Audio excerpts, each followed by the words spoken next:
Ah, c'est Ntouma cinquième année. حقا. J'ai vu que vous n'avez pas vu les cours de troisième année. Si, Ntouma cinquième année. Ben, donc, est-ce que vous voyez mon écran? Oh, madame. Alors,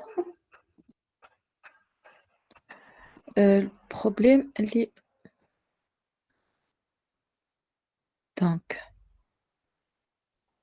Maintenant, haka, oui. tawa, vous voyez. Oui. Ben, ça marche alors. Alors,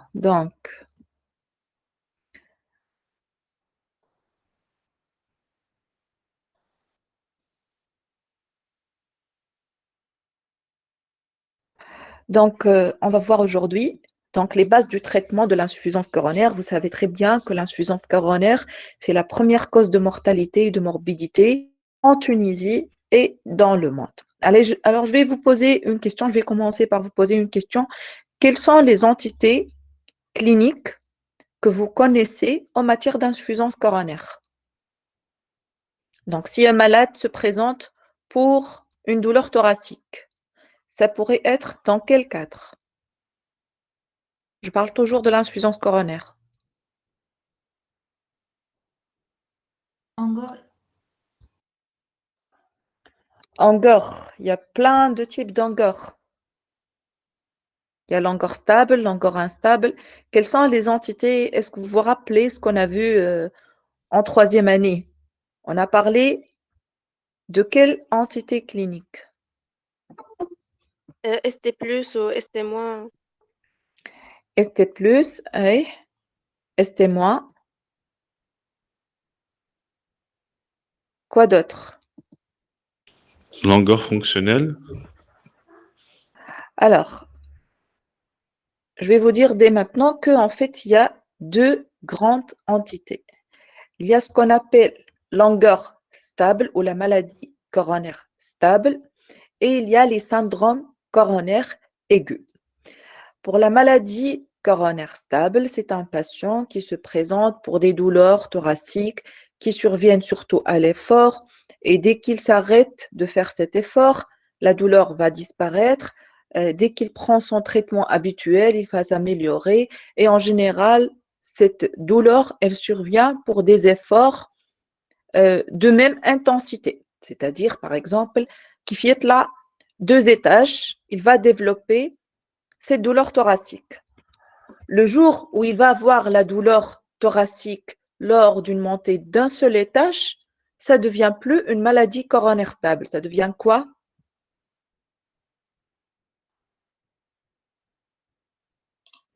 Aigu.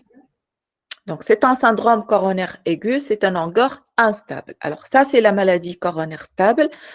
Et là, il y a les syndromes coronaires aigus. Et dans les syndromes coronaires aigus, il y a deux types. Il y a le syndrome coronarien aigu avec un sus-décalage de ST. Et ça correspond à une occlusion complète de l'artère coronaire. Je vous rappelle que nous avons 3 artères coronaires. Il y a la coronaire droite qui vascularise la paroi inférieure, le tronc coronaire gauche qui se divise en 2 artères, l'interventriculaire antérieur qui vascularise la paroi antérieure et la circonflexe qui vascularise la paroi latérale. Donc, une fois l'une de ces 3 artères est bouchée, on aura un infarctus de myocarde ou un syndrome coronaire avec sus-décalage de ST. Dans le deuxième cas de figure de syndrome coronaire, on a aussi une plaque d'athérome qui est instable avec des thrombis là-dessus, comme vous voyez. Mais quelle est la différence avec l'autre entité?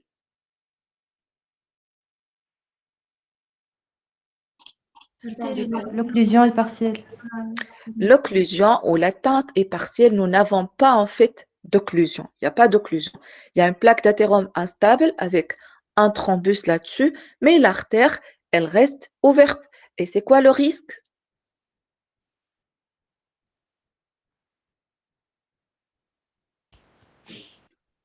L'occlusion totale. L'occlusion totale, le risque, c'est que cette entité, elle va évoluer vers l'occlusion totale et le ST+. Sur le plan électrique, quelle est la différence entre les deux entités? ST plus, ST moins. عايش معناتها ST+, ST-. واحدة فيها sus décalage واحدة B, واحدة فيها sus décalage, je vais ajouter un mot persistant, un sus décalage persistant du segment ST, dans le cas de ST+, de syndrome coronarien avec sus décalage de ST, et l'autre, il pourrait y avoir des modifications électriques de toutes les couleurs, mais sans qu'il y ait de sus décalage persistant. Un sus décalage transitoire, c'est aussi un ST-. Hein. Est-ce que ECG, est-ce que en cas de syndrome, est-ce que ECG normal élimine un syndrome coronarien sans sus décalage de ST? Non. Qui fait? ما نسمعش فيكم. Normalement, non. Non, donc on peut avoir un ECG normal et un syndrome coronarien sans sus décalage de ST. Alors, c'est sûr, vous comprenez pourquoi j'ai fait cette différenciation entre les différentes entités, la maladie coronaire stable, le syndrome coronarien. Dans le syndrome coronarien, il y a le syndrome coronarien ST- et ST+. Donc, parce que le traitement est certainement différent. Alors, je vais commencer par les choses les plus graves. Et c'est quoi les choses les plus graves?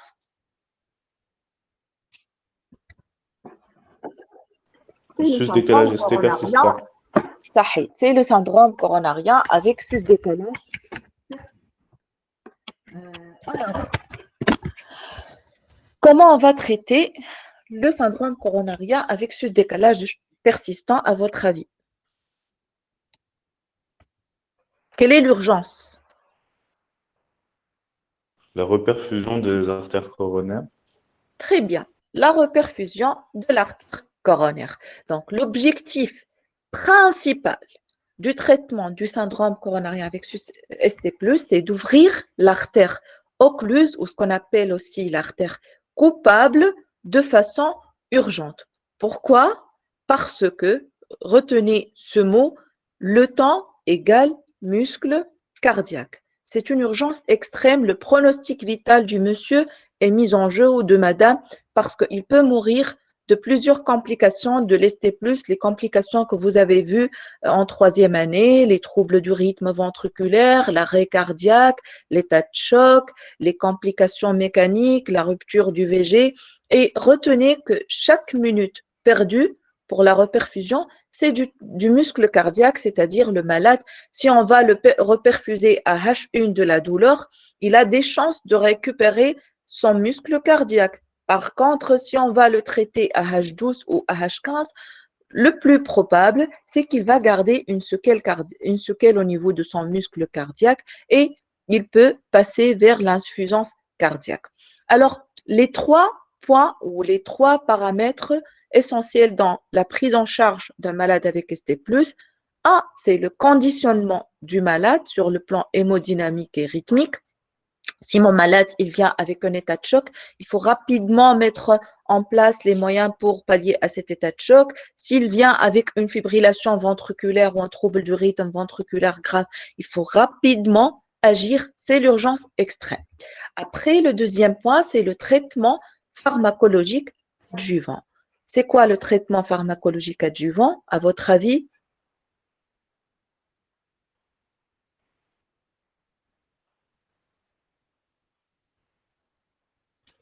Vous êtes médecin généraliste dans votre cabinet, où j'ai le mrid, tu as fait le CG, vous avez trouvé un sus décalage de ST. Vous allez rester comme ça, les bras croisés. Non. Alors, qu'est-ce que vous allez faire? Anti-agrégant. Anti-agrégant, très bien. Donc, on va rapidement, la première chose, on va appeler le SAMU, d'accord?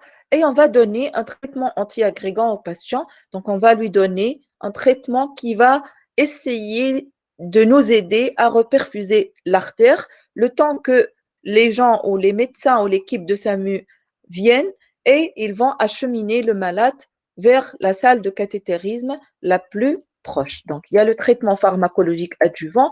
Et le troisième point, qui est la pierre angulaire de la prise en charge du malade, c'est la reperfusion coronaire, soit par angioplastie, soit par thrombolyse, selon les moyens de bord. Donc, je conditionne le malade rapidement. Donc, vous comprenez que مريض يجيك ST+, باش نشوف نعمل له tension, باش نشوف la fréquence cardiaque, باش نشوف les paramètres vitaux pour corriger tout ce qui ne va pas. Je lui donne de l'aspégique, du clopidogrel en dose de charge et j'attends à ce que le malade soit acheminé vers le service de cardiologie ou la salle de cathétérisme la plus proche. Donc, hospitalisation en unité de soins intensifs rapidement. Deux voies d'abord, monitorage des signes vitaux, ECG en continu, repos au lit et oxygénothérapie si mon malade il désature, il a une saturation inférieure à 90%. Donc, c'est ce qu'on appelle le conditionnement rapide du patient. Ben, après, la question de la reperfusion en elle-même. Il y a deux moyens. Donc, l'image, vous voyez, lorsque je reperfuse mon malade rapidement à droite, vous voyez la séquelle au niveau du muscle cardiaque, elle est toute petite. Par contre, lorsque je perds du temps, vous voyez comment la séquelle, elle est large et toute cette partie du muscle cardiaque, elle sera condamnée, elle ne va plus fonctionner. Donc, c'est quoi la conséquence par la suite chez ce monsieur du côté gauche? Insuffisance cardiaque. L'insuffisance cardiaque. C'est pourquoi je dois agir rapidement. Alors, quels sont les moyens pour reperfuser? Thrombolyse ou angioplastie. Thrombolyse ou angioplastie. Alors, on va voir c'est quoi la différence. La thrombolyse, c'est quoi? La thrombolyse, c'est le fait d'administrer au patient un traitement thrombolytique, c'est-à-dire qui va essayer de fragmenter le caillot qui existe au niveau de l'artère pour perméabiliser l'artère. Et ce traitement, il est très cher. Donc, la streptokinase qui coûte aux alentours de 1000 dinars. Il y a ندخلوها هذه ولا ما ندخلوهاش؟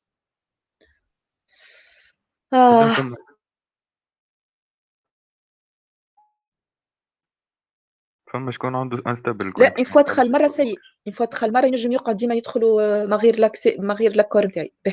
Donc la thrombolyse c'est le fait de perméabiliser l'artère par un traitement qui est le thrombolytique qui est très cher. Femme des traitements dont le coût arrive jusqu'à 2000 dinars. Il y a ce qu'on appelle la métalyse. Métalyse, c'est une petite boîte qu'on injecte au niveau, une seule injection, et ça coûte 2000 dinars. Thrombolyse, c'est un traitement facile qu'on pourrait pratiquer partout, c'est-à-dire si je suis à Tataouine et je reçois un malade qui a fait un infarctus de myocarde et je n'ai pas de salle de cathétérisme à côté, je peux thromboliser le malade. Donc, c'est rapide, la logistique, elle est simple, mais l'efficacité, elle est limitée. Les chances d'ouvrir l'artère, c'est aux alentours de 70% avec la métalyse et de 50% avec la streptase. Donc, les chances entre 50 et 70%. Par contre, l'angioplastie, c'est le traitement de référence, c'est le traitement idéal. Pourquoi? Parce que ça permet d'ouvrir 95% des artères, donc les chances de réussite sont beaucoup plus importantes, c'est très efficace et même de point de vue muscle cardiaque, après le gain, il est meilleur lorsqu'on fait l'angioplastie que la thrombolyse, mais ça reste une logistique qui est complexe et parfois des délais prolongés. C'est-à-dire, إذا كان أنا في تطاوين أقرب salle de caté شنية؟ صفاقس. Bon, توليت عندنا salle de caté في مدني. Donc, عندي salle de caté في مدني.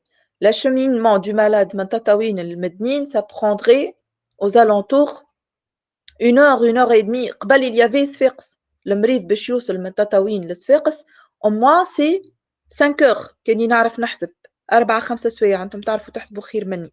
Donc est-ce que je vais perdre le temps et acheminer le malade vers Sfax ou alors je vais faire la thrombolyse. On fait la thrombolyse. Je vais faire la thrombolyse et après j'achemine le malade. On va voir les délais. Il y a des délais dans ce cas, نحكي لكم عليهم rapidement, c'est facile à retenir. Alors, donc, si je résume, si je vais faire une angioplastie dans le cadre de l'infarctus de myocarde ou de ST+, il y a 3 types d'angioplastie. Il y a l'angioplastie primaire, c'est-à-dire une angioplastie non précédée par la thrombolyse, une angioplastie faite en urgence. J'ai le brise la salle d'urgence, j'ai trouvé qu'il a fait un infarctus. Au bout de 10 minutes, je l'achemine vers le service de cardiologie et l'assistant de garde, il va se déplacer en urgence pour ouvrir l'artère de ce malade. D'accord? Le deuxième type d'ATL, c'est l'angioplastie de sauvetage. Je m'arrête à angioplastie de sauvetage. عملت المريض نتاعي في تطاوين عملت له thrombolyse, échec de thrombolyse, je vais l'acheminer rapidement vers la salle de cathétérisme de Medni. C'est ce qu'on appelle l'angioplastie de sauvetage après l'échec de thrombolyse. Et il y a l'angioplastie facilitée. عملت thrombolyse نتاعي في تطاوين, ça a très bien marché. Il y a eu un succès, le malade s'est amélioré sur le plan douleur thoracique, le sus-décalage a régressé et donc je vais l'acheminer après vers la salle de cathétérisme de Medni, puis un délai de 3 à 24 heures pour ouvrir, pour voir ce qu'il y a dans les artères coronaires et s'il y a une plaque d'atterrante qui est serrée, on va la traiter par angioplastie. Alors pour les délais, donc vous avez un malade qui se présente pour douleur thoracique, alors je vais prendre le cas de figure, le troisième cas de figure qui est en bas, le plus facile. Donc, je suis en train de traiter mon malade dans une structure où il y a une salle de cathétérisme.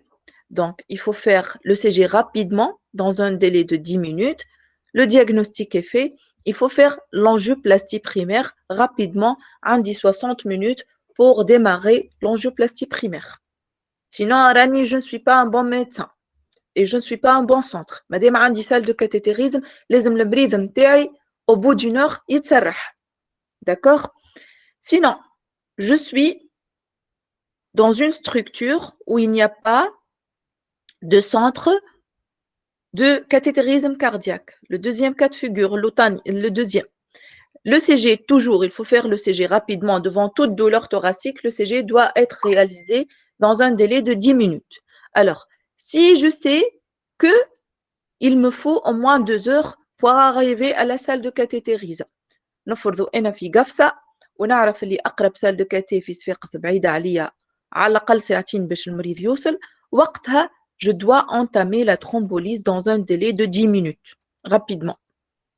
Ou bien, نعرف اللي salle de cathétérisme نجم نوصل لها dans un délai inférieur à 120 minutes, 2 heures. جاني المريض للمحرس ونعرف je peux acheminer mon malade في 30 minutes نوصله للسال دو كاتي نتاع صفاقس. Donc là, je privilège l'angioplastie primaire, ou là, l'angioplastie primaire, le délai est un peu plus lent, c'est 90 minutes, mouche 60 minutes. Les amis, au bout de 90 minutes, mon malade est sur la table de salle de cathé et je dois le vasculariser. Est-ce que c'est clair jusqu'à maintenant? Vous avez compris les délais. Vous avez un délai de 10 minutes pour la réalisation de l'ECG, quel que soit le centre. Après, le choix entre thrombolyse et angioplastie, c'est selon la facilité d'accès à la salle de cathé. C'est bon? C'est clair? Madame, Oui? Madame, on cherche toujours une angioplastie, mais on cherche thrombolyse وكهرباء, même si amélioration. Bien sûr, une fois عملت l'angioplastie, une fois عملت la thrombolyse, et c'est un succès, tu es un peu en moins rassuré. Apparemment, tu as ouvert l'artère de ton malade, mais quand même, il faut aller voir qu'est-ce qu'il y a dans les coronaires. أنا جاني المريض التطاوي ما عنديش salle de cathé ونعرف إنه لازمني ولا القفصة disons ونعرف لازمني il me faut 2 heures باش نوصلوا للصفاقس. نعمل الترومبوليز نتاعي. Thrombolyse, succès. J'ai eu un succès de thrombolyse.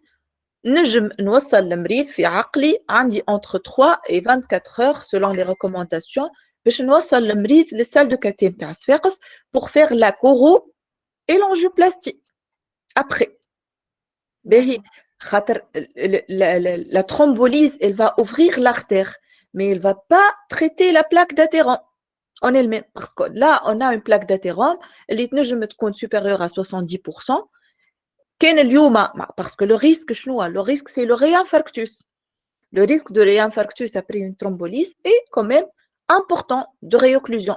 Donc نحلها انا l'artère et puis j'envoie le malade vers la salle de cathétérisme pour faire ce qu'on appelle quel type d'angioplastie? Faciliter l'aide de sauvetage. Facilité وقتاش وسوفتاج وقتاش؟ Sauvetage après échec ou faciliter après succès de thrombolyse. Excellent. Facilité si c'est un succès. Échec si j'ai un échec de lyse وقتها لازمني في ساعة en urgence. Je ne dois pas perdre les délais. Rapidement, j'achemine mon malade vers la salle de cathé de Sfax. Et l'idéal, c'est de faire ce qu'on appelle la thrombolyse pré-hospitalière. C'est surtout malheureusement احنا SAMU 04 نتاعنا ما تعملهاش mais SAMU 03 نتاع الساحل surtout والSAMU نتاع تونس ils font ça. Donc شنو نعملوا؟ انا شفت مريض في قفصة directement نركبوا في l'ambulance et je fais la thrombolyse في وسط l'ambulance. Donc c'est ce qu'on appelle la thrombolyse pré-hospitalière. En même temps thrombolyse قاعدة تصير parce que pour juger le malade il me faut au moins 1 heure. خاطر thrombolyse تاخذ وقتها ساعة باش تتحل l'artère بالthrombolyse. Et en même temps j'achemine le malade. نلقى روحي أنا au bout de 1 heure et demie 2 heures المريض وصل للسنتر اللي فيه salle de cathé. Si c'est un succès donc غدوة الصباح مثلا de bonne heure je prends mon malade et je fais l'angioplastie. Si c'est un échec l'assistant de garde il se déplace et il fait ce qu'on appelle l'angioplastie facilitée. Donc هنا pour ne pas trop compliquer les choses, à partir de ce schéma, je souhaite insister sur 2 points. Le premier point, c'est qu'au-delà de 12 heures, il n'y a pas de place à la thrombolyse. معناتها هذه الحكاية الكل نجم نعملها كيف يبدا المريض جاني AH5, AH4, AH6 de la douleur. Parce que au-delà de 12 heures, le thrombus, il devient organisé et les chances de réussite de la thrombolyse seront très faibles. Voire même la thrombolyse pourrait favoriser les complications mécaniques. معناتها أول حاجة باش يجيني المريض باش نسألو أنت لوجيع باش نجي يقول لي مثلا عندي douleur thoracique نقول له ça a commencé quand le maximum de la douleur يقول لي عندي 3 heures عندي 5 heures عندي 6 heures وقتها je fais la thrombolyse. Mais إذا كان يقول لي راهي la douleur عندها من البارح et je vois que c'est H18 ou H19 راهو je n'ai pas trop le choix, je dois acheminer le patient vers la salle de cathétérisme. S'il garde des symptômes ou s'il est instable sur le plan hémodynamique ou s'il a des troubles des rythmes et on est encore dans les premières 48 heures, on va faire l'angioplastie, d'accord, avec beaucoup de preuves scientifiques de bénéfices. Mais au-delà de 48 heures, donc les chances de sauver les muscles sont très faibles. Il faut commencer tout d'abord par vérifier la viabilité du muscle avant d'aller donc traiter cette artère. أنا شو نقول لهم bon ديما شو نقول les externes نقول لهم أنت شجرة ميتة شجرة ماتت et vous allez مش تمشي تسقيها. Est-ce que tu as des chances أن هي elle revient أن هي ترجع تحيا؟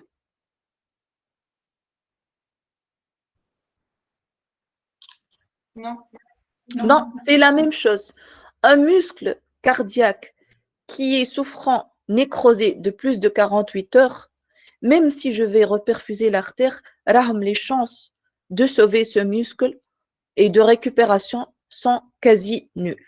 C'est pourquoi on insiste sur la prise en charge précoce, sur l'effet du temps dans la prise en charge de ces malades. Alors, Juste rapidement pour les thrombolytiques, vous voyez, il y a plusieurs molécules et vous voyez, l'efficacité n'est pas la même pour rétablir le flux pour ces différentes molécules. Et là, le protocole n'est pas le même. La streptokinase, on l'administre sur 30 à 60 minutes. Donc, streptokinase, c'est 800 à 1000 dinars. Le rétéplase, par exemple, c'est juste un bolus rapide, donc ce n'est pas la même facilité.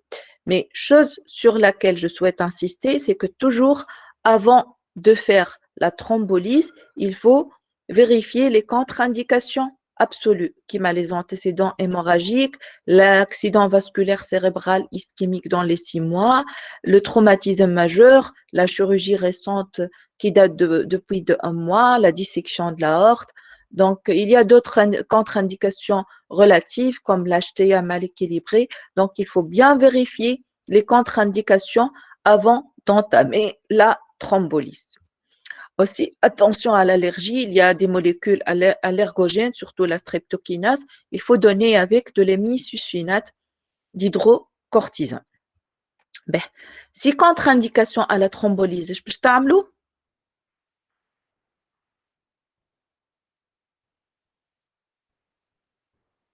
Par exemple, جاني مريض في تطاوين ولا في قبلي وهو عنده antécédent d'AVC hémorragique.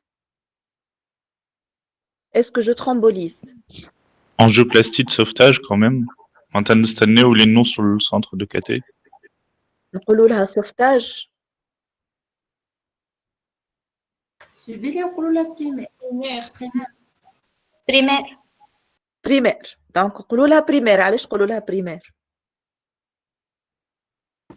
خاطر ما عملناش قبلها ترومبوليز. صحيت خاطر انا عندي contre indication عندي المريض عامل قبل لا AVC hémorragique.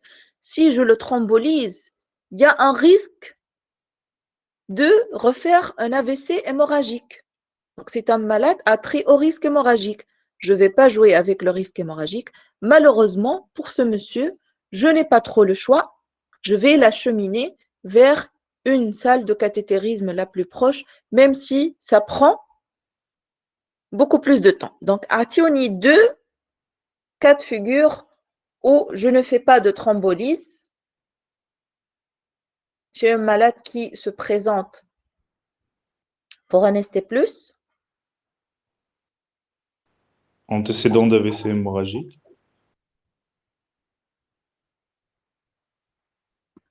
Ouais. Dissection aortique.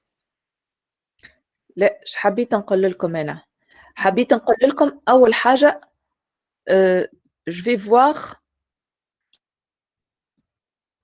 voir le délai de la douleur. هكا ولا ثاني حاجة je vais vérifier les contre-indications à la thrombolyse. هكا ولا Oui. Et puis, si contre-indication وإلا H supérieur à combien? 12 heures. 120 minutes. 12. Non, 12 heures. 12 heures. وقتها ش عندي نعمل؟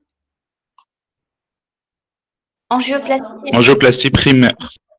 Angioplastie primaire. Excellent. باهي. وإذا كان pas de contre-indication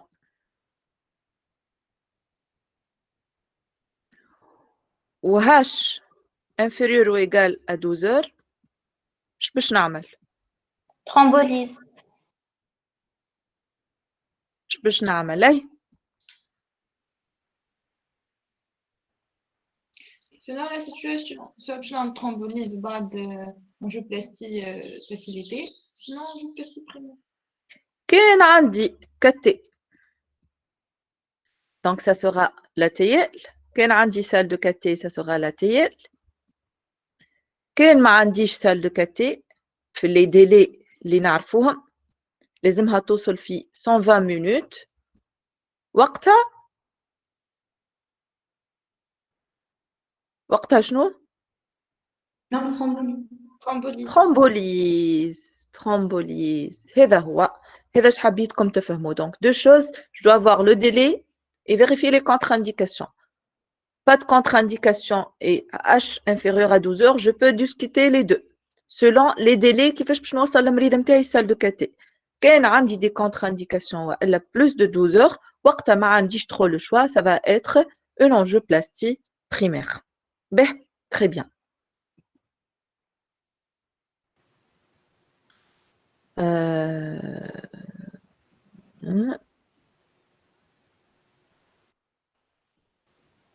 Alors, si contre-indication à la thrombolyse, faire une angioplastie primaire, même si le délai de prise en charge est retardé. Ben, حكاية الreperfusion فهمناها هكا ولا قلنا عملنا le conditionnement de notre malade, on a choisi la modalité de reperfusion.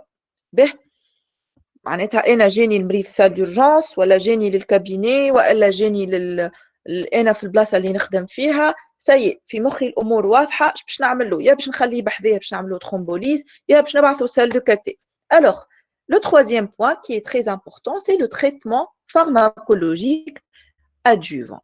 احنا قلنا le mécanisme physiopathologique du syndrome coronarien ST+, c'est un phénomène thrombotique, c'est une plaquettaire au niveau de l'artère coronaire, de façon à avoir une artère occluse. Donc, il faut lutter contre cette agrégation plaquettaire qui est au centre des mécanismes physiopathologiques en agissant sur les différents récepteurs de cette plaquette. Donc, et les différents phénomènes d'agrégation. Il y a ce qu'on appelle les inhibiteurs de l'ADP ou du B2Y12, اللي هما الكلوبيدوغريل اللي هو عطيني اسم تاع كلوبيدوغريل في تونس تعرفوه الناس الكل.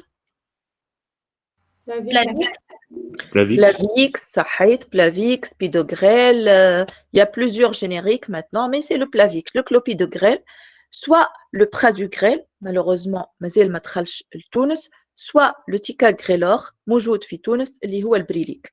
Alors, juste la différence entre le clopidogrel ou les deux autres, c'est que l'efficacité des deux autres, le délai d'action des deux autres, c'est beaucoup plus rapide, c'est 30 minutes, avec une puissance très importante sur l'inhibition des récepteurs de PDP, de l'ADP, alors le clopidogrel, l'action MTAO selon les patients entre 2 et 6 heures. Et c'est pourquoi on donne des doses de charge pour bloquer tous les récepteurs de l'ADP au niveau des plaquettes. Et cette dose de charge, je connais à la dose de charge. Donc, tant je vois à la dose de charge de clopidogrel, il y a le clopidogrel. À côté du clopidogrel, je fais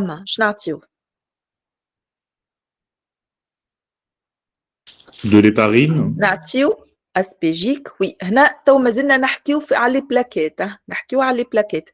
Ce sont les anti-agrégants plaquettaires. L'héparine, شنو هو l'héparine? Anticoagulant. C'est un anticoagulant. كلهم يتسموا antithrombotiques. Les antithrombotiques, فما les anti-agrégants plaquettaires qui agissent au niveau des plaquettes. Fama les anticoagulants qui agissent au niveau de quoi? Les facteurs de coagulation. Excellent. Les facteurs de coagulation qui mal HBPM, qui mal l'héparine, qui mal fondaparinix, tant chauffou. Donc, je n'ai aspégique ou la aspirine. Donc, il agit au niveau de la thromboxane E2 avec les anti-P2Y12. Et on donne tout ça en bolus. حاجة مهمة برشا. بربي pas d'injection IM. ما نعطيوش en IM. Parce que tu thrombolises le malade et après il aura un hématome de la fesse. Tout ce qu'on va donner, c'est en IVD.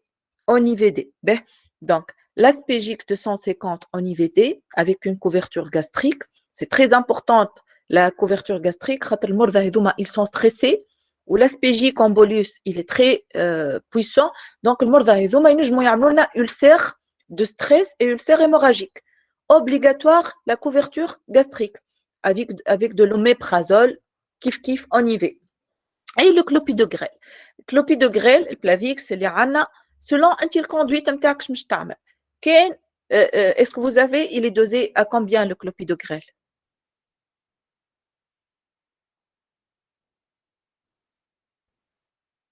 Il est dosé à 75. Donc, quand je vais faire la thrombolyse, je vais 4 comprimés, c'est-à-dire 300 mg. Quand je vais angioplastie primaire, je vais 8 comprimés de clopidogrel, donc c'est 600 mg. وإذا كان عندي في بلادي البرازوغريل ولا التيكاغريلور, ça serait meilleur parce que la puissance et le délai d'action, c'est beaucoup plus efficace. Les autres anti-agrégants, bon, je passe rapidement. Il y a d'autres anti-agrégants en IV comme les anti-G2B3A, au cours de la procédure si on a vraiment un phénomène et des thrombis dans la procédure. À côté du traitement anticoagulant, il y a, du côté anti-agrégant, il y a le traitement anticoagulant. Le traitement anticoagulant, فما l'héparine non fractionnée, l'héparine اللي نعرفوها العباد الكل نعطيوها embolyse de 50 mg puis relais à la seringue électrique 3 à 5 mg kilo par heure.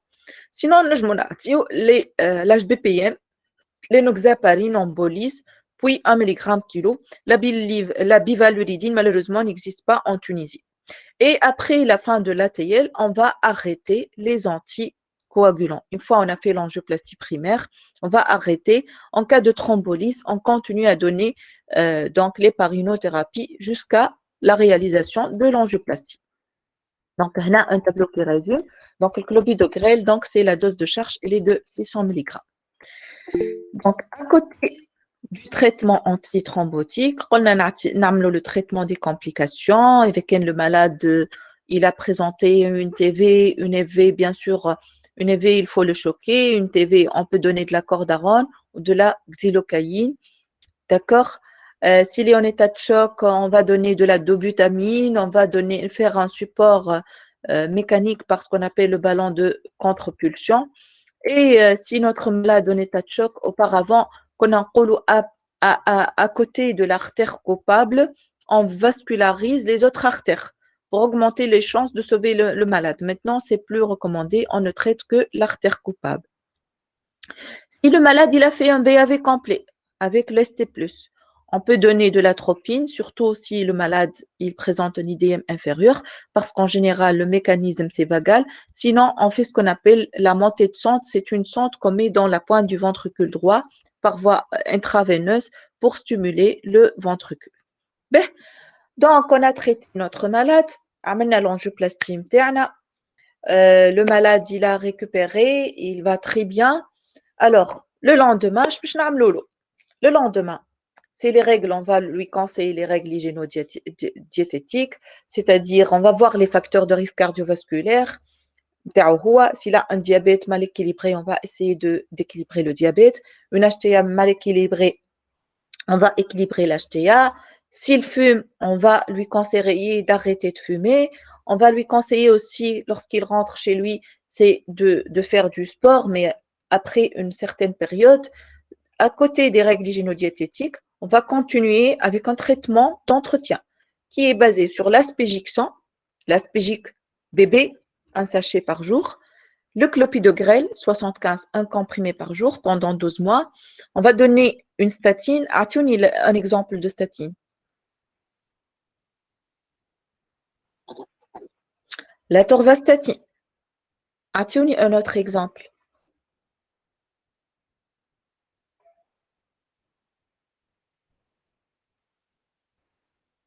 مثالش حتى نوع pharmaceutique معناتها عديتوا كلكم في السيرفيس فما لاتر كريستر ستاتينور روزوفاست il y a la torvastatine, la rosuvastatine. C'est quoi l'objectif de la prescription des statines chez un patient qui a fait un infarctus ou un coronarien?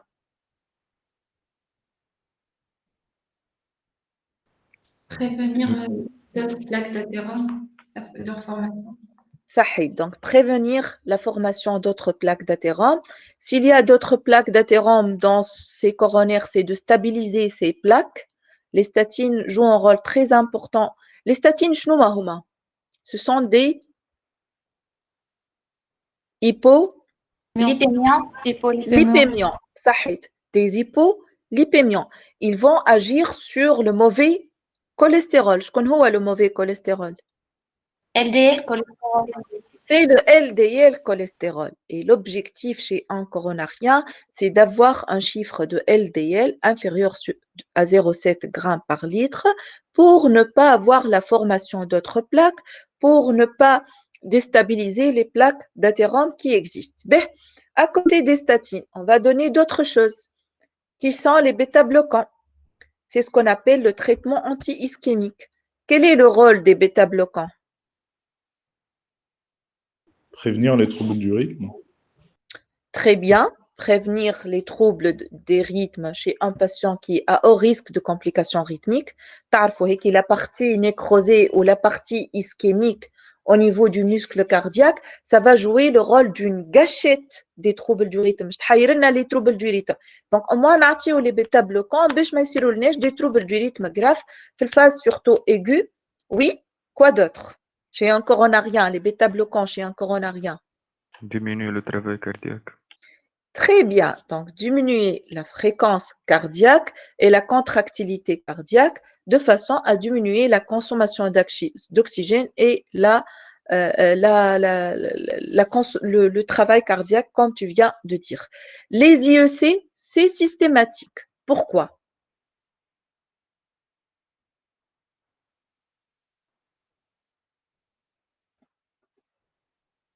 Alors, les IEC et l'action sur le système rénine-angiotensine, il y a un paramètre ou comment dirais-je, un facteur dans notre organisme qui est très méchant, qui est l'angiotensine 2. Cette angiotensine 2, chez le malade qui a fait un infarctus, elle va favoriser le remodelage ventriculaire. Je m'appelle le remodelage ventriculaire. C'est vrai qu'on a revascularisé l'artère, mais après, les choses, comment ils vont donc évoluer. Il récupère son muscle cardiaque. D'accord? C'est ce qu'on appelle l'hibernation. Donc, l'hibernation. Il a fait un infarctus de myocarde il y a un mois. Tout le traitement. Il avait une FEVG à 30%, une fraction d'éjection à 30%. Je l'ai mis sous le traitement nécessaire, y compris un IEC. J'étais très contente parce que j'ai fait le contrôle de sa fraction d'éjection et j'ai trouvé qu'il a récupéré son VG. La FEVG, elle est devenue à 50%. C'est ce qu'on appelle l'hibernation. C'est le muscle cardiaque. Il a hiberné, mais بعد ما عطينا tout le traitement nécessaire, il a récupéré. Mais le fait d'agir sur l'angiotensine 2, qui est un facteur méchant dans notre organisme, ça va lutter contre le remodelage ventriculaire. Je m'attends au remodelage ventriculaire. On sait, le VG, il sera foutu. 30%, le mérite avec 30%. Pour lutter contre ce remodelage, je donne les inhibiteurs du système rénine-angiotensine, les IEC essentiellement, et aussi certains ARA2, mouche les ARA2, ont une efficacité sur le remodelage ventriculaire. D'accord? C'est pour lutter contre le remodelage ventriculaire, ça prévient l'insuffisance cardiaque et ça diminue la mortalité. Et aussi les anti-aldostérone. Si jamais mon malade il a une dysfonction VG sévère, les anti-aldostérone. Donc, l'ordonnance de sortie d'Ambi ST+, Aspégixan, l'ordonnance de sortie d'un malade qui a fait un infarctus. Aspégixan, un sachet par jour, à vie. Clopidogrel, un comprimé 75, un comprimé par jour pendant 12 mois. Une statine, atorvastatine, rosuvastatine, pravastatine, lithabontoum, fluvastatine. À vie. Un bêta-bloquant, exemple 5-corps, exemple bisoprolol, lithabontoum. Et un IEC, lithabontoum, captopril, enalapril, ramipril, pérandopril et l'aldactone. Donc, l'ordonnance de sortie d'un malade qui a fait un infarctus de myocarde ou bien sûr à côté des conseils hygiéno-diététiques et on en voit maintenant donc l'avenir inchallah c'est la réadaptation à l'effort.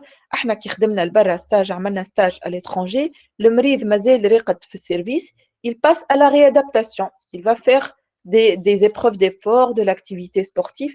Ça aide à la récupération donc de la FEVG. Malheureusement, à Sfax, on n'a pas la réadaptation, mais ça va venir. Il y a un centre en cours de construction, Inch'Allah, dans les années prochaines. La réadaptation, donc c'est un point incontournable dans tout malade qui a fait un infarctus de myocarde. Je passe à la deuxième entité. C'est clair, est-ce que vous avez des questions par rapport à la prise en charge des ST+?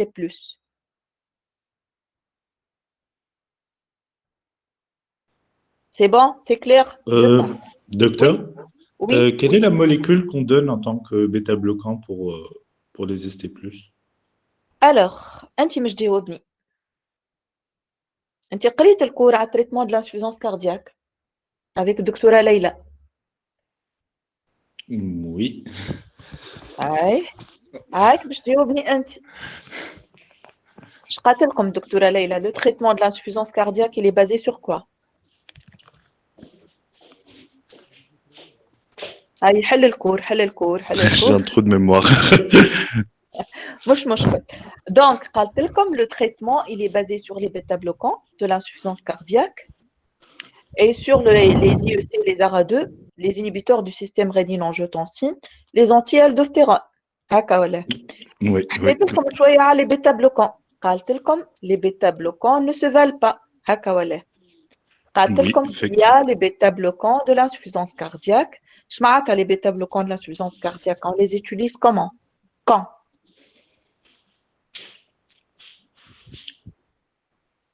Cardiosélectif. Ce sont des bêta-bloquants qui pourraient être utilisés chez les malades avec dysfonction VG sévère.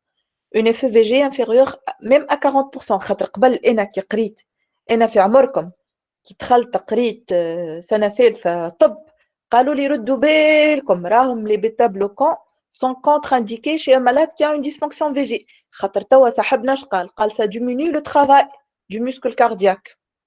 باهي دونك انت ديجا واحد مريض عنده dysfonction VG وتعطيه une molécule qui diminue le travail du muscle cardiaque. Après, les choses ont changé.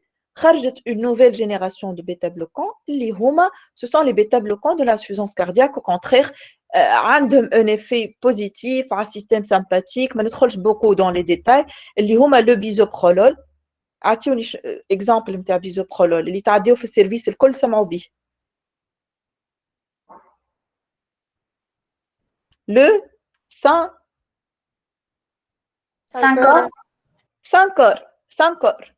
Sancor, Bonacor, Evocor, اللي تحبوا نتوما le Sancor. Donc il y a le bisoprolol, il y a le nebivolol اللي هو شنو le nebilate كان سمعتوا شي بيه.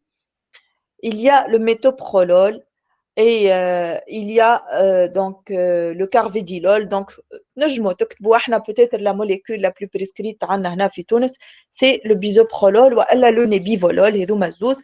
Donc حتى كان المريض نتاعي عنده dysfonction VG, j'ai pas de problème, je peux prescrire ces bêta-bloquants. Par contre, كان ناخذ d'autres bêta-bloquants كيما l'hypotène, كيما la ténolol. La ténolol ما نجمش نعطيه عند مريض qui a une dysfonction VG. Ce n'est pas un bêta-bloquant de l'insuffisance cardiaque. Donc, أحسن solution إن نعطي bêta-bloquant اللي يمشي مع الكل والسلام والرحمة. نعطي bisoprolol, نعطي nebivolol et je serai content et ça va aider pour le remodelage ventriculaire Zeda. Est-ce que vous avez d'autres questions?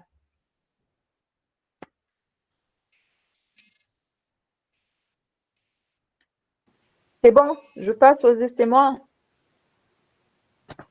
Alors, la deuxième entité, ce sont les syndromes coronariens. Déjà pour douleur thoracique. Amelt le CG, j'ai pas trouvé de sus-décalage, mais quand même, j'ai un malade qui est souffrant. Donc, j'ai une artère qui est siège de phénomène thrombotique, mais qui n'est pas donc occlusif, totalement occlusif. Et là, la prise en charge, elle va dépendre de ce qu'on appelle l'évaluation du risque. Risque de quoi? مثلا نقول لكم le CG هذيا شنو تراه qui peut interpréter cet électro.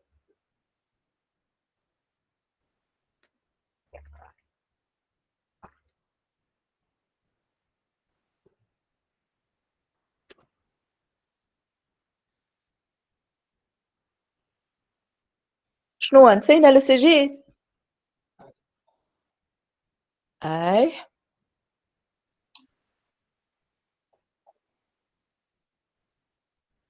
وينه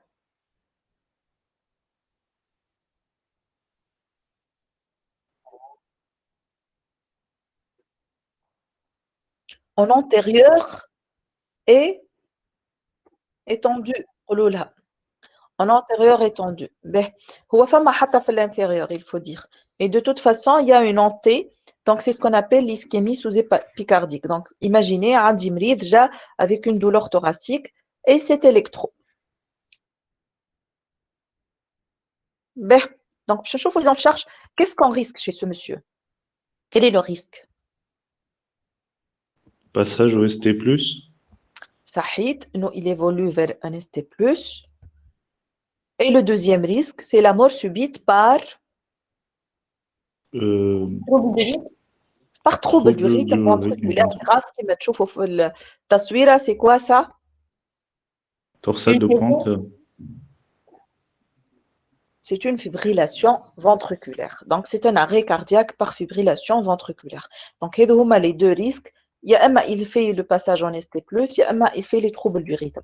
Donc, c'est pourquoi il faut évaluer le risque de ce monsieur, évaluer est-ce que c'est un monsieur à très haut risque, risque intermédiaire, haut risque ou risque faible. Et alors, pour évaluer le risque, il y a deux scores très importants à retenir. Il y a le score GRACE qui contient tous ces paramètres qui mettent au l'âge, la fréquence cardiaque, la pression artérielle, ainsi de suite, la créate.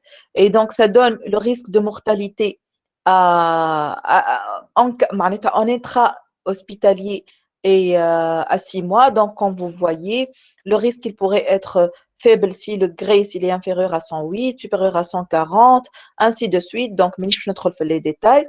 Ou bien, il y a le score TIMI qui est un score simple. Le score TIMI, donc, il comprend 7 paramètres. On aura un score entre 0 et 7. Quels sont les paramètres qui constituent un haut risque? C'est l'âge supérieur à 75 ans. Si le malade il a plus de 3 facteurs de risque, c'est-à-dire il est diabétique, dyslipidémique, mathalan, ou hypertendu. S'il a une cardiopathie ischémique reconnue, s'il prend déjà de l'aspirine au cours des 7 derniers jours, مريض sous aspirine وعمل لك quand même syndrome coronarien. Donc, c'est un malade à haut risque. Douleur angineuse récente, augmentation des enzymes cardiaques, les troponines, ou sous-décalage de ST, les facteurs de risque. Donc, si le malade il a plus que 5 points, il est à très haut risque. Le risque, mais c'est juste c'est important ce risque, l'évaluation de risque, parce que la prise en charge, elle diffère. Donc, voyez que si j'ai un malade qui est à très haut risque, le traitement, c'est la même. Traitement, le traitement adjuvant, pharmacologique, les filles, l'aspégique, filles la dose de charge de Plavix, ainsi de suite. D'accord? Et je vais faire l'angioplastie. Mais ce qui diffère, l'angioplastie, je vais rapidement, parce que j'ai une artère occluse, laissez-moi l'angioplastie, je te selon des délais qui sont préétablis par les différentes sociétés savantes. Donc, je suis dans le cadre d'un malade à très haut risque. Tant je suis un malade à très haut risque, donc je dois faire l'acoro et l'angioplastie dans un délai de 2 heures. Donc, تشبه l'infarctus. إذا c'est haut risque, donc délai de 24 heures. إذا كان intermédiaire, c'est dans les délais de 72 heures. Ou إذا كان bas, je peux même ne pas faire d'angioplastie ou de coro. Je fais plutôt un test non invasif. المريض نعطيه يعمل épreuve d'effort. إذا l'épreuve d'effort négatif, je m'arrête. Alors, comment on va classer les malades? Quels sont les malades à très haut risque? Ce sont les malades qui ont une instabilité hémodynamique ou choc cardiogénique, les malades avec douleur thoracique persistante ou récidivante réfractaire au traitement médical, le traitement médical, l'arythmie menaçant le pronostic vital ou l'arrêt cardiaque, l'insuffisance cardiaque aiguë et les modifications dynamiques du segment ST. وقتاش لازمني نسرح له وقتاش لازمني نديه لسال دو كاتي Moins d'une heure.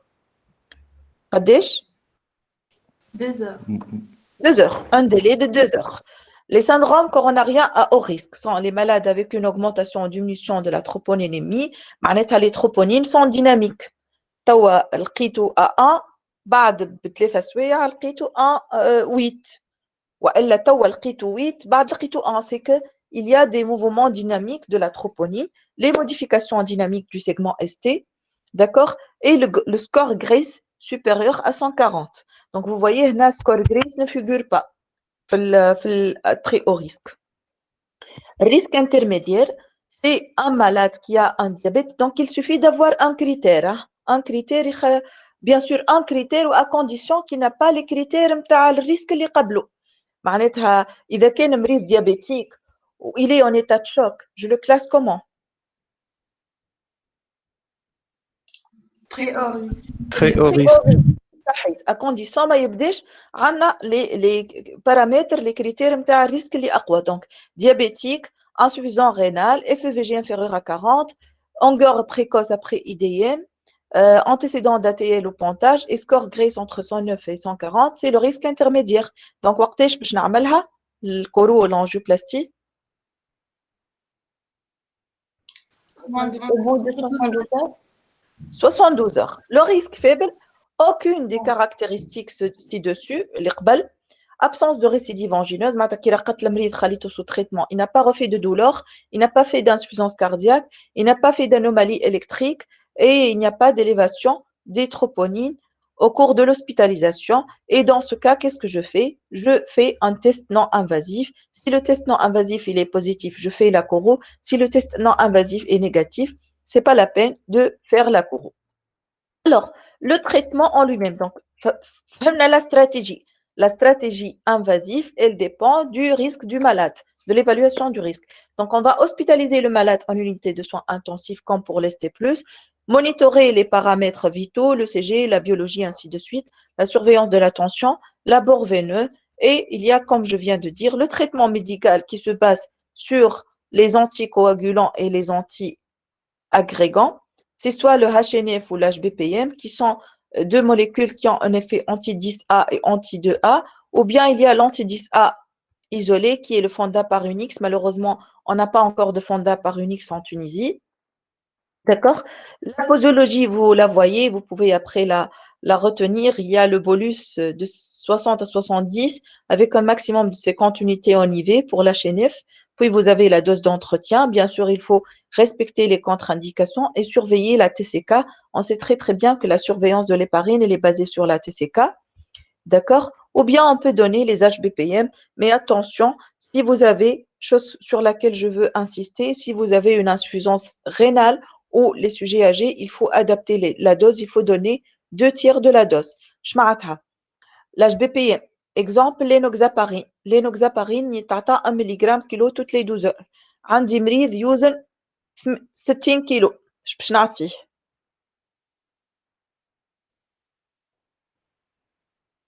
60 mg. 60 mg fois 2 toutes les 12 heures قلنا. Il a une insuffisance rénale avec une clairance à 40. نولي نعطيه 2/3 de la dose, ما نعطيهش 60, نعطيه 40 fois 2. D'accord? À côté de traitement anti-agrégant, anticoagulant, il y a le traitement anti-agrégant. Ah, oui.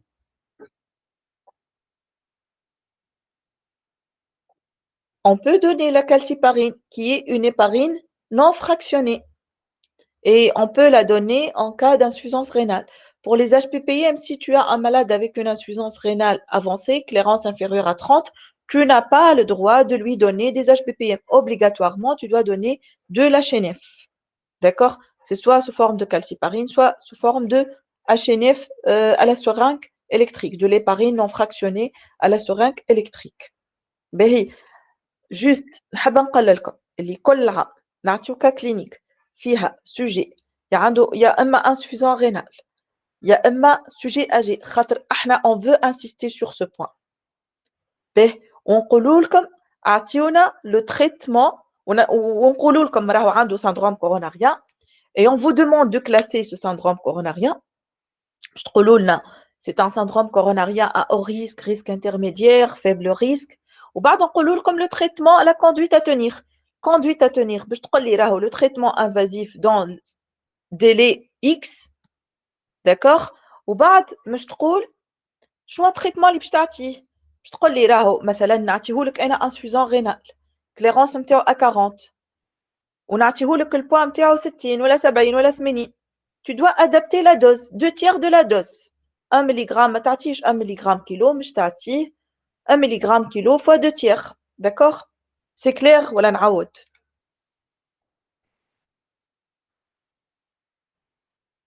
c'est clair. سكوت علامة الرضا. به لو تريتمون بعد قال لك لا نتاعو اقل من 40 جونغ 20. شوف pour les HBPM une clairance supérieure à 60 je donne pleine dose. Une clairance entre 30 et 60 je donne 2/3 de la dose. Une clairance inférieure à 30 c'est contre-indiqué. Je passe à la chenef نعطي heparine non fractionnée. وما غير حتى موديولاسيون تاع الدوز تخليها غير modulation de la dose sans modulation de la dose. خاطر la chenef pourquoi? Comment je vais surveiller la chenef? TCK. نعطي البوا مثلا هو يوزن 60 كيلو انا باش نعطي 3 ملغ كيلو 3 fois 60 180 mg par 24 heures à la seringue électrique. Après 4 heures من الديبي نتاع l'héparine باش نعمل TCK. كان TCK entre 2 et 3 fois la normale وموري واضحه. كان TCK inférieur à 2 fois la normale نزيد 20 ملغ نرجع 200 نحيه هيك 180 ملغ نحيهم من السرنج الكتريك ونعاود نعمر السرنج الكتريك نتاعي فيها 200 ملغ جدد ونخليهم على سرنج الكتريك بار 24 اور ونبع ابري 4 اور نعاود نعمل تي سي كا. كان التي سي كا نتاعي مريقله دونك جو كونتينيو افيك لا ميم دوز. كان التي سي كا مفرعصه نزيد 20 ملغ جدد. سي كلير parce que la surveillance de l'héparine c'est selon TCK. L'HBPM, je ne surveille pas les HBPM. Sauf dans des cas bien précis, mais je ne vais pas rentrer dans les détails. Je veux donner l'essentiel. Le traitement anti-agrégant, il est basé sur l'aspirine, le clopidogrel, comme d'habitude, ou il y a le prasugrel ou la ticagrelor. Donc, je les doses.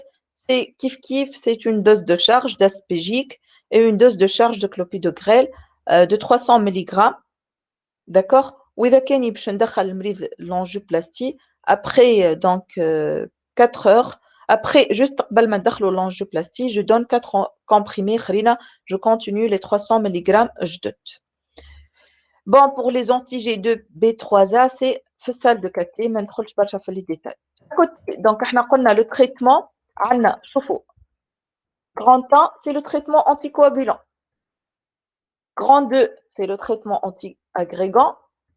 Grand 3, le traitement anti-ischémique, qui est basé sur les bêta-bloquants, pour le même principe, avec comme objectif d'avoir une fréquence entre 50 et 60 battements par minute. Les IEC, dans certaines conditions, non systématiques, sauf si le malade il est diabétique, hypertendu, insuffisant cardiaque ou il a des signes d'insuffisance, une dyspnée, et les dérivés nitrés. Je parlais de dérivés nitrés. As-tu un exemple? Trinitrine. Trinitrine ou elle a le Risordan, surtout le Risordan à la seringue électrique par voie IV. Quel est l'objectif des dérivés nitrés? Une vasodilatation. Très bien, c'est une vasodilatation coronaire pour diminuer le spasme et pour diminuer la sensation de douleur thoracique. Et donc, les traitements, l'objectif c'est anti-ischémique, باش ينقصوا la douleur thoracique et l'ischémie au niveau du muscle cardiaque. Bien sûr, les dérivés nitrés نعطيهم selon la surveillance de la pression artérielle. 4. Les autres traitements, essentiellement les statines, se sont recommandés pour tous les syndromes coronariens, quel que soit le niveau de cholestérol. Et donc, il faut avoir des objectifs bien clairs, bien serrés en matière de LDL. La stratégie invasif. Donc, schéma نفسه عاودت حطيته لكم. Donc, selon le risque. Donc, باش يدخل المريض باش نرقدوا في l'unité de soins intensifs باش نعطيه الكلوبيدوغريل, l'aspégique, l'héparine, bêta-bloquant, l'IEC, dérivé nitré. J'évalue le risque. Selon le risque, je vais décider de la modalité de l'exploration invasive pour faire la coronarographie. Quand vous voyez, par exemple, les VMRID, chez qui j'ai fait la coro, j'ai trouvé une lésion hyper serrée de l'interventriculaire antérieur, mais vous voyez quand même, l'artère, elle est ouverte. Donc, on va la traiter avec ce qu'on appelle les stents. Et donc, les stents, ce sont des structures métalliques dont l'objectif, c'est d'écraser cette plaque d'athérome. شفتوها la plaque d'athérome. Donc, du coup, donc, تحط stent, شوفوا كيفاش l'artère كانت فيها une sténose. Vous voyez mon curseur? Oui. Oui, Donc, شوفوا كيفاش l'artère كانت فيها une lésion. La coronaire droite, il y avait une sténose hyper serrée de l'artère coronaire droite, mais tout en visualisant le reste de l'artère, c'est pas une occlusion totale. Donc, on va mettre un stent et après, l'artère coronaire, elle est donc la lésion, elle a disparu. Ou bien la deuxième solution, si je fais la coro et je trouve que le patient a plusieurs artères atteintes, وقتها, je vais envoyer le malade Cardiovasculaire. vers la chirurgie. Pour faire quoi? Le pontage. pontage. Le pontage aortocoronaire, quand vous voyez, ce sont des pans, ناخذوا لهم العروق يا إما من ساقيهم يا إما من التhorax, l'artère mammaire, et on fait le pontage entre l'aorte et l'artère coronaire qui est malade, mais ceci surtout lorsqu'il s'agit de lésions très étendues, de lésions diffuses, donc je ne peux pas mettre plusieurs stents sur la même artère. وقتها, c'est la chirurgie. C'est bon? L'ordonnance de sortie d'un syndrome coronarien, c'est la même. Estémois, c'est la même que Nesté Plus. L'aspégique, Plavix, soit le clopidogrel, statine, IEC, bêta-bloquant. Et règles hygiéno-diététiques. واضح, la prise en charge des estémois. عندكم une question avant de passer vers la maladie coronaire stable. On ne va pas tarder. Madame, Oui? بالنسبة في التريتمون entre ال HBPM والهيبارين non fractionné شكون معناها البروميي شوا معناها Ben, l'HBPM, comment on le donne? Par quelle voie? Sous-cutané, La voie d'administration, c'est sous-cutanée. Et l'héparine non fractionnée, intraveineuse. à la seringue électrique par voie intraveineuse, وإلا فما la calciparine زيدا نجمو نعطيوها par voie sous-cutanée. Sauf quel est le problème pour la CNF? لازمنا نعملو Surveillance TCA. surveillance بالTCK. ايش بالTCK؟ شوف زيد 20 ملغ نقص 20 ملغ، عود اعمل TCK، عود عمر السرنج الكتريك، المريض لازمو ديما في الفرش والسرنج الكتريك تمشي. Vous voyez, c'est un peu compliqué. Alors que pour l'HBPM, نعطيه injection sous-cutanée الصباح ونعطيه injection sous-cutanée العشية. C'est quoi le plus simple? HBPM. HBPM. Sauf si, Contre-indication. contre-indication, أهم contre-indication. Clairance rénale inférieure à 20. Inférieur à? Inférieure à 30. Oh, هايلين انتوما هايلين inférieur à 30. Donc فهمتوها الحكاية. كاين عندي مريض clairance supérieure à 30. Je vais privilégier l'HBPM tout en ajustant à la fonction rénale et à l'âge. فوق 70 سنة وبين 30 و 60, je vais donner 2 tiers de l'âge, 2 tiers du poids. Sinon, dose complète. تحت 30, je vais plutôt privilégier la CNF. D'accord? C'est clair? مادام انت سامع شدنا على البوا نعم. ساعة جبت لنا على البوا قلت لك ما نعرفش اسكو عندها علاقة معناتها في التبديل نتاع الدوز ولا تحكي على الهاش بي بي ام ولا على لي باري؟ لا لا لاش بي بي ام. شوف هما الزوز لي زونتي كواغولون يتعطاو بالبوا. باهي وحده تتعطى ليبارين 3 à 5 ملغ كيلو par 24 heures والاخرى تتعطى 1 ملغ كيلو. فهمت؟ ليبارين je la surveille بالTCK, l'HBPM je la surveille pas, mais par contre j'adapte selon la dose rénale. إذا كان عندي مريض عنده insuffisance rénale باش نعطي 2 tiers de la dose مش 1 ملغ كيلو. 1 ملغ كيلو fois 2 tiers. كانوا يوزن 60 باش ما نعطيش 60 fois 2 نعطي 40 fois 2. l'obésité ما عندهاش دخل معناها. L'obésité, c'est une excellente question. C'est une excellente question. ما حبيش ندخل لكم في les détails. En général, les malades qui sont très obèses, plus que 80 kilos, تلقانا نعطيهم l'héparine أكثر على خاطر on n'a pas plus que héparine HBPM 80. حبيت نزيدكم les détails هنا parce que قلت après la pratique. Donc, si vous arrivez à apprendre et à retenir qu'il faut ajuster selon l'âge, selon l'insuffisance rénale, selon le poids, راهي حاجة باهية برشا. D'accord, merci. ماشي d'autres questions. Oui. Âge supérieur à 70 ans, nature 2 tiers de la dose HPPM. Exactement, 2 tiers de la dose. D'accord, merci. علاش؟ Il y a le risque hémorragique. Madame, أي؟ مدام بلدي سامحني في الليستي بلوس احنا ما حكينا على البيتا بلوكان والستاتين كل شيء بعديك في الاوردونانس اخك في الليستي موا نحكيو عليهم ملي احنا الباسيون عندنا معناتها لا هو ليستي بلوس لو لوندومان هذاك اللي حكينا عليه الكل. ماني اليوم جاي المريض اليوم à 10h du matin توا جاني المريض باش نصرح له باش نعطيه البلافيكس باش نعطيه ليبارين باش نعطيه لاسبيجيك.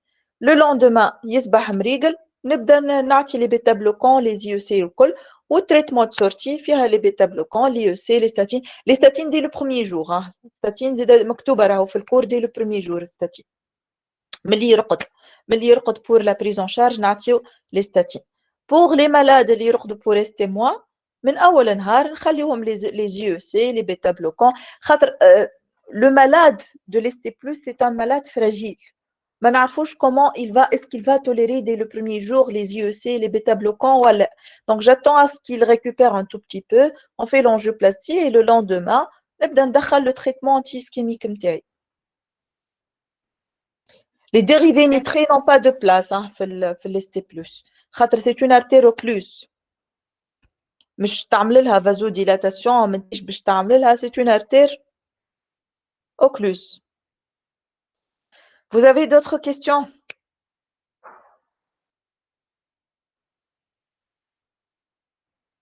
Je passe. Oui. Oui. Ok. Alors, la troisième entité, c'est la maladie coronaire stable. C'est l'entité la plus simple. Donc, j'ai un malade qui consulte tout le temps pour des douleurs thoraciques.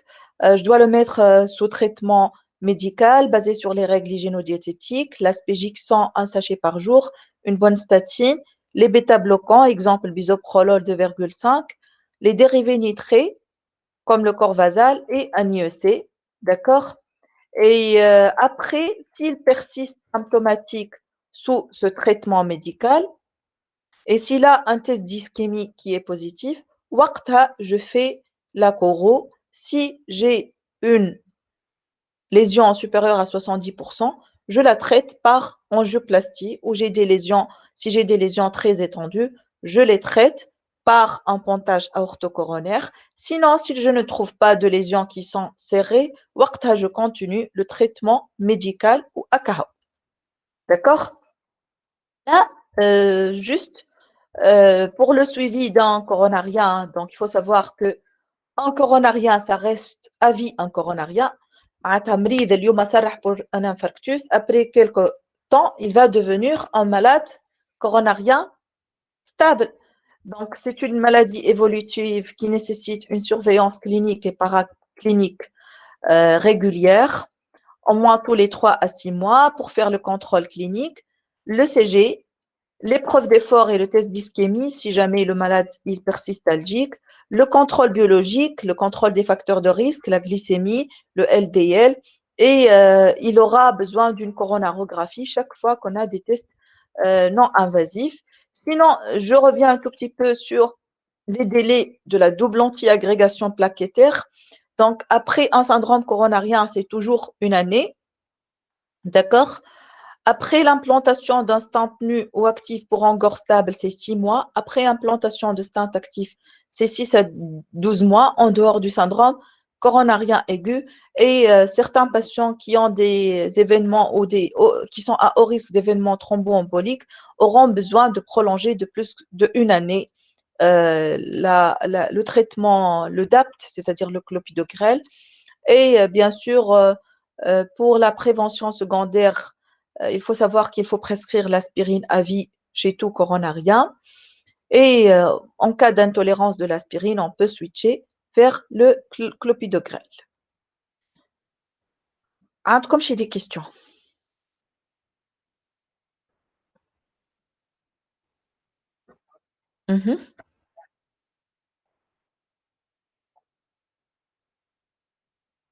Excellent. Selon la présentation clinique, c'est une maladie coronaire stable. عملت angioplastie والمريض جاني على maladie coronaire stable. Donc j'arrête à 6 mois. كان جاني على un syndrome coronarien, j'arrête à 1 an. Chez les malades اللي هما à très haut risque hémorragique, je peux discuter 6 mois.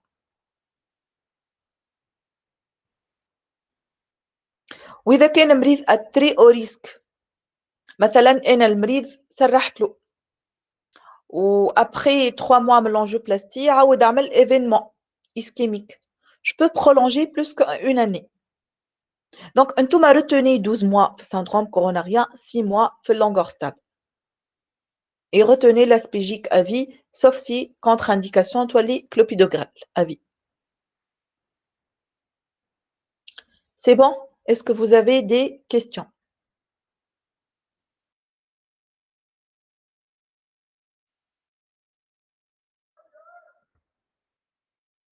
C'est bon, فهمتوا كل شيء؟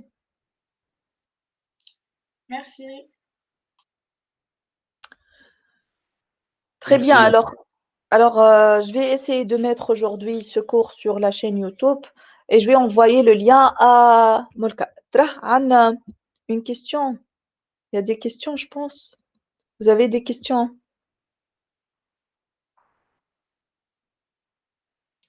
Ah, c'est pour l'âge 70 ans. Vous n'avez pas d'autres questions. Alors, bonne journée à tous et bonne chance pour les examens. Inch'Allah, Rabbi Najahkom. Merci, docteur. Merci beaucoup, docteur. Au revoir, Merci, au revoir, au revoir. Au revoir. فلقت